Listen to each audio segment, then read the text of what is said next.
اعوذ باللہ من الشیطان الرجیم، بسم اللہ الرحمن الرحیم۔ پھر اگر جنگ سے باز آ جائیں تو خدا بڑا بخشنے والا مہربان ہے، اور ان سے اس وقت تک جنگ جاری رکھو جب تک سارا فتنہ ختم نہ ہو جائے اور دین صرف اللہ کا نہ رہ جائے۔ پھر اگر وہ لوگ باز آ جائیں تو ظالمین کے علاوہ کسی پر زیادتی جائز نہیں ہے۔ شہر حرام کا جواب شہر حرام ہے اور حرمات کا بھی قصاص ہے، لہذا جو تم پر زیادتی کرے تم بھی ویسا ہی برتاؤ کرو جیسی زیادتی اس نے کی ہے، اور اللہ سے ڈرتے رہو اور یہ سمجھ لو کہ خدا پرہیزگاروں ہی کے ساتھ ہے۔ اور رائے خدا میں خرچ کرو اور اپنے نفس کو ہلاکت میں نہ ڈالو، نیک برتاؤ کرو کہ خدا نیک عمل کرنے والوں کے ساتھ ہے۔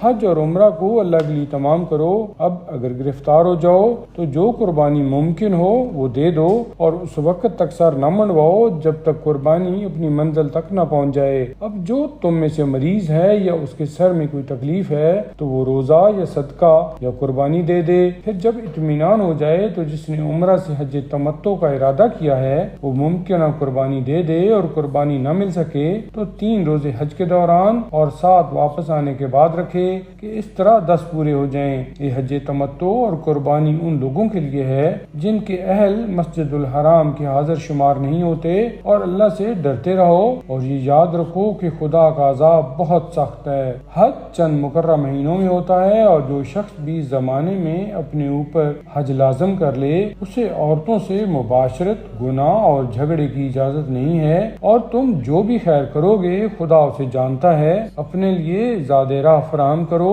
کہ بہترین زاد راہ تقویٰ ہے، اور اے صاحبان عقل ہم سے ڈرو۔ تمہارے لیے کوئی حرج نہیں ہے کہ اپنے پروردگار کے فضل و کرم کو تلاش کرو۔ پھر جب عرفات سے کوچ کرو تو مشعر الحرام کے پاس ذکر خدا کرو، اور اس طرح ذکر کرو جس طرح اس نے ہدایت دی ہے، اگرچہ تم لوگ اس کے پہلے گمراہوں میں سے تھے۔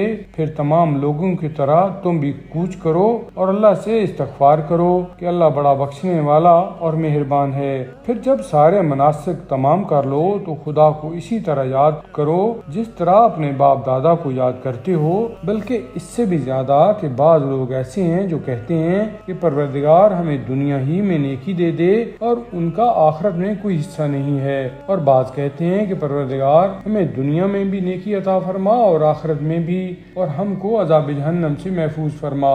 یہی وہ لوگ ہیں جن کے لیے ان کی کمائی کا حصہ ہے، اور خدا بہت جلد حساب کرنے والا ہے۔ اور چند معین دنوں میں ذکر خدا کرو، اس کے بعد جو 2 دن کے اندر جلدی کرے گا اس پر بھی کوئی گناہ نہیں ہے، اور جو تاخیر کرے گا اس پر بھی کوئی گناہ نہیں ہے، بشرطے کہ پرہیزگار رہا ہو اور اللہ سے ڈرو، اور یہ یاد رکھو کہ تم سب اسی کی طرف معشور کیے جاؤ گے۔ انسانوں میں ایسے لوگ بھی ہیں جن کی باتیں زندگانی دنیا میں بھلی لگتی ہیں، اور وہ اپنے دل کی باتوں پر خدا کو گواہ بناتے ہیں، حالانکہ وہ بدترین دشمن ہیں۔ اور جب آپ کے پاس سے منہ پھیرتے ہیں تو زمین میں فساد برپا کرنے کی کوشش کرتے ہیں اور کھیتیوں اور نسلوں کو برباد کرتے ہیں، جبکہ خدا فساد کو پسند نہیں کرتا ہے۔ جب ان سے کہا جاتا ہے کہ تقوی الہی اختیار کرو تو غرور گناہ ان کے آڑے آ جاتا ہے۔ ایسے لوگوں کے لیے جہنم کافی ہے جو بدترین ٹھکانہ ہے، اور لوگوں میں وہ بھی ہیں جو اپنے نفس کو مرضی پروردگار کے لیے بیچ ڈالتے ہیں، اور اللہ اپنے بندوں پر بڑا مہربان ہے۔ ایمان والو، تم سب مکمل طریقہ سے اسلام میں داخل ہو جاؤ اور شیطانی اقدامات کا اتباع نہ کرو کہ وہ تمہارا کھلا ہوا دشمن ہے۔ پھر اگر کھلی نشانیوں کے آ جانے کے بعد لغزش پیدا ہو جائے تو یاد رکھو کہ خدا سب پر غالب ہے اور صاحب حکمت ہے۔